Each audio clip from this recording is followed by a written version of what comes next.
नमस्कार, स्वागत है आपका न्यूज 69 में। मैं हूं आपके साथ अंकिता और बढ़ते हैं इस वक्त की बड़ी खबर की ओर। एमपी के सियासी गलियारों में फिर हलचल तेज हो गई है। राजनीतिक जगत में नेताओं का एक पार्टी से दूसरी पार्टी में शामिल होने की प्रक्रिया लगातार जारी। इस बीच ही कांग्रेस को एक बार फिर से झटका लगा है। बता दें, मध्य प्रदेश पूर्व मुख्यमंत्री और पीसीसी चीफ कमलनाथ के मीडिया समन्वयक और सबसे वफादार लोगों में शुमार नरेंद्र सलूजा ने बीजेपी का हाथ थाम लिया है, कांग्रेस को बाय बाय कह दिया है।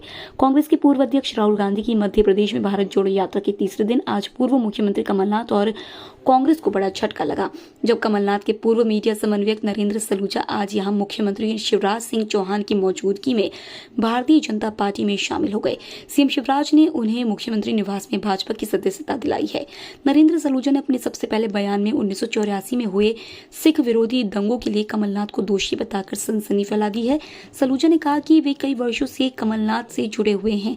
पिछले 5 वर्षों से उनके मीडिया समन्वयक के तौर पर भी कार्य कर रहे थे।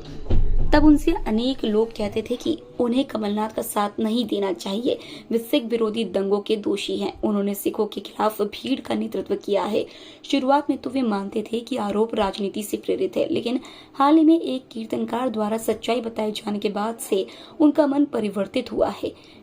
पहले वे ये सब बातें सत्य नहीं मानते थे, लेकिन हाल ही में जब इंदौर में 8 नवंबर को कॉलेज में कमलनाथ के सार्वजनिक सम्मान के बाद प्रसिद्ध कीर्तनकार ने मंच से ही कमलनाथ का विरोध किया और उनके बारे में सच्चाई बताई, तो उनका मन और दिल कांग्रेस व कमलनाथ से टूट गया। उस दिन से उन्होंने कमलनाथ से ना तो बात की और ना ही उनके संबंध में कोई बयान जारी किया। उन्होंने कहा कि अब वे कमलनाथ के खिलाफ पूरे प्रदेश में सिख समुदाय को एकजुट करेंगे और उनके बारे में सच्चाई बताएंगे। प्रदेश भाजपा के मीडिया प्रभारी और वन मंत्री की मौजूदगी में सलूजा ने मीडिया से कहा कि वे राहुल गांधी से भी कमलनाथ के खिलाफ कार्रवाई की मांग करते हैं। गांधी भारत जोड़ो यात्रा पर निकले हैं, लेकिन वे अपने साथ कमलनाथ को भी रखे हुए हैं, जिन्होंने दिल्ली में रकाबगंज गुरुद्वारे के पास सिखों के खिलाफ भीड़ का नेतृत्व किया था। सलूजा ने कहा कि इंदौर के खालसा कॉलेज विवाद के बाद उन्हें सच्चाई का पता चला और वे तब से कमलनाथ के संपर्क में नहीं है। न्यूज 69 के लिए भोपाल से आदिल खान की रिपोर्ट।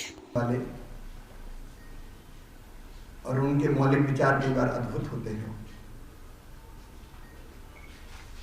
प्रधानमंत्री श्रीमान नरेंद्र मोदी जी के व्यक्तित्व और कृतित्व से और बाकी कारण वो स्वयं बताएंगे से प्रभावित होकर आज भारतीय जनता पार्टी के इस परिवार में सम्मिलित हो रहे हैं। भारतीय जनता पार्टी एक वैभवशाली, गौरवशाली, संपन्न और समृद्ध भारत के निर्माण के लिए मोदी जी के नेतृत्व में काम कर रही है और राष्ट्रीय पुनर्निर्माण का हिस्सा अब हमारे सलूजा जी हैं। उनके आने से भारतीय जनता पार्टी को मजबूती मिलेगी, बहुत बल मिलेगा और एक ऐसा नेता जो अपने तर्कों के और तथ्यों के आधार पर अपनी बात रखते हैं, भारतीय जनता पार्टी के पास होंगे। मैं भारतीय जनता पार्टी परिवार में उनका हृदय से स्वागत करता हूं, उन्हें शुभकामनाएं देता हूं। वो परिश्रम पूर्वक पार्टी का काम करें और देश के निर्माण में अपना अमूल्य योगदान दें। मेरी ओर से बहुत बहुत शुभकामनाएं। माननीय मुख्यमंत्री जी के आगामी प्रवास है, अत्यंत व्यस्तता है। हम लोग मीडिया तो सलूजा जी अपना कुछ विषय रखें। मैं भारतीय जनता पार्टी के कुशल नेतृत्व आदरणीय नरेंद्र मोदी जी, शिवराज सिंह चौहान जी, वीडी शर्मा जी, सबका आभारी हूं कि मुझ जैसे एक अदन्य कार्यकर्ता को भारतीय जनता पार्टी में स्थान दिया। मैं बहुत संक्षिप्त में माननीय मुख्यमंत्री जी को जाना है तो एक भूमिका बताना चाहता हूं कि मैंने भारतीय जनता पार्टी में प्रवेश का और कांग्रेस छोड़ने का निर्णय क्यों लिया। साथियों, आप सभी को पता है कि इंदौर में 8 नवंबर को गुरु नानक देव जी का प्रकाश पर्व था। कमलनाथ जी जब मध्य प्रदेश में 1 मई 2018 को आए थे तो उन्होंने सबसे पहला पद मुझे देते हुए अपना मीडिया कोऑर्डिनेटर बनाया था। उनके साथ 5 साल से काम कर रहा हूं, मीडिया का उपाध्यक्ष भी हूं। और लगातार उनके साथ जुड़ के काम कर रहा था। लेकिन जब से मैं उनके साथ जुड़ा हूं, कई लोगों ने मुझे कहा कि 84 के दंगों में उनका नाम है, लेकिन मैं उन चीजों जनता के बीच में सहजता से उपलब्ध होते हैं, जो उनके वीडी शर्मा जी के संगठन की जो क्षमता है, अद्भुत क्षमता है, उससे प्रभावित हूं। तो मैं भारतीय जनता पार्टी में प्रवेश ले रहा हूं और यही मेरे पार्टी छोड़ने का कारण है, क्योंकि मैं ऐसे नेता के साथ नहीं रह सकता जिसके ऊपर मेरे धर्म के लोगों का हत्या का आरोप हो। जिस प्रकार से ये किताब सामने आई अभी कि गौतम कोल जो आयुक्त थे, पुलिस के आयुक्त थे, उनने स्वीकारा कि किस प्रकार वो संजय सूरी क्राइम रिपोर्टर थे, रा के ऑफिसर की जो सिद्धू की किताब सामने आई कि कमलनाथ जी वहां मौजूद थे। तो ऐसे व्यक्ति के साथ तो मैं कभी भी राजनीति करना पसंद नहीं करूंगा। ऐसी राजनीति को, ऐसी पार्टी को, ऐसे नेता को मैं ठोकर मार के भारतीय जनता पार्टी में प्रवेश कर रहा हूँ। आदरणीय शिवराज जी का बहुत बहुत धन्यवाद, जो मेरे जैसे कार्यकर्ता को उन्होंने अपनी पार्टी में स्थान दिया है। और पूरी उम्मीद और विश्वास दिलाता हूँ कि जिस ईमानदारी से मैंने आगे पूर्व में भी राजनीति में काम किया है, उसी ईमानदारी के साथ आपके नेतृत्व में काम करता रहूंगा, यही आपको विश्वास है। भूमिका तय होगी, बहुत आराम से अब आप चर्चा करिए। बहुत बहुत शुभकामनाएं। कमलनाथ के पूर्व मीडिया संगठन हमारे साथ है। सर, आज भारतीय जनता पार्टी में शामिल देखिए,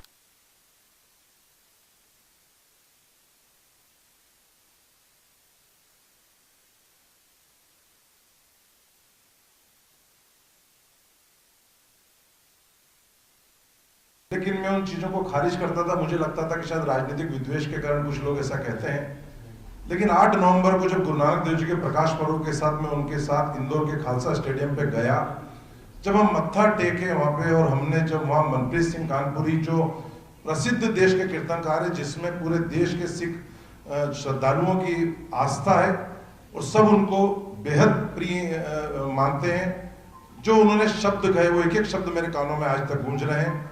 2-3 दिन तक तो मैं सो नहीं पाया जब उन्होंने कहा कि एक ऐसे नेता का सम्मान हो रहा है जिसने 84 के दंगों में टायर डाल के लोगों को जिस भीड़ ने जलाया उसका नेतृत्व किया, जो हमारे पिता है गुरु तेग बहादुर जी, जिनका शहीदी स्थल रकाबगंज दिल्ली में गुरुद्वारा, उस भीड़ पर हमले के वो दोषी है। ये बुजदिल कौम है, ये मरी हुई कौम है। कैसे आप लोगों ने ऐसे नेता का सम्मान होने दिया और आप लोगों ने सहन कैसे किया? मैं कीर्तन नहीं करूंगा, मैं कभी इंदौर पैर नहीं रखूंगा। तो वो जो उनके शब्द है उसने मेरी आत्मा को झकझोर दिया। उस दिन का दिन है 8 नवंबर से ना मैं कमलनाथ जी से मैंने मुलाकात करी है, ना बात करी है, ना मेरा फेसबुक उठा के देख लें। आप सब तो मीडिया के साथ ही मैं काम करता हूं तो व्हाट्सएप भेजता हूं। 8 तारीख से मैंने ना कमलनाथ जी का, ना कांग्रेस का, ना कोई ट्वीट, ना कोई फेसबुक, ना कोई सूचना, ना किसी कार्यक्रम में शामिल नहीं हुआ। यहाँ तक कि उनके जन्मदिन पे सबसे पहले मैं तलवार भेंट करता था। हर वर्ष के फोटो है मेरे, इस बार जन्मदिन पे बधाई देने भी नहीं आया, क्योंकि एक ऐसे व्यक्ति के ऊपर जिसके ऊपर मैं सबसे पहले अपने धर्म का हूं, समाज का हूं, और मुझे आहत किया है, मैं उस व्यक्ति के साथ नहीं रह सकता जिसके ऊपर मेरे धर्म के लोगों ने, जिस प्रकार से दिल्ली, पंजाब के और वर्ल्ड के, ऑस्ट्रेलिया से ज्ञानी गुरुदेव सिंह जी का वीडियो आया कि किस प्रकार सिखों के 84 के दोषी उसका स्वागत कर रहे हैं, तो ऐसे व्यक्ति के साथ तो मैं कभी नहीं रह सकता। इसलिए मैंने निर्णय लिया है कि मैं ऐसे पद को, ऐसे व्यक्ति को, ऐसी पार्टी को ठोकर मारता हूं। मेरे लिए पहला मेरा धर्म समाज है, क्योंकि भारतीय जनता पार्टी की रीति नीति से प्रभावित हूं। शिवराज जी की विनम्रता, सहजता, कार्यशैली और जो जनता के बीच में सहजता से उपलब्ध होते हैं, जो उनके वीडी शर्मा जी के संगठन की जो क्षमता है, अद्भुत क्षमता है, उससे प्रभावित हूं। तो मैं भारतीय जनता पार्टी में प्रवेश ले रहा हूं और यही मेरे पार्टी छोड़ने का कारण है, क्योंकि मैं ऐसे नेता के साथ नहीं रह सकता जिसके ऊपर मेरे धर्म के लोगों का हत्या का आरोप हो।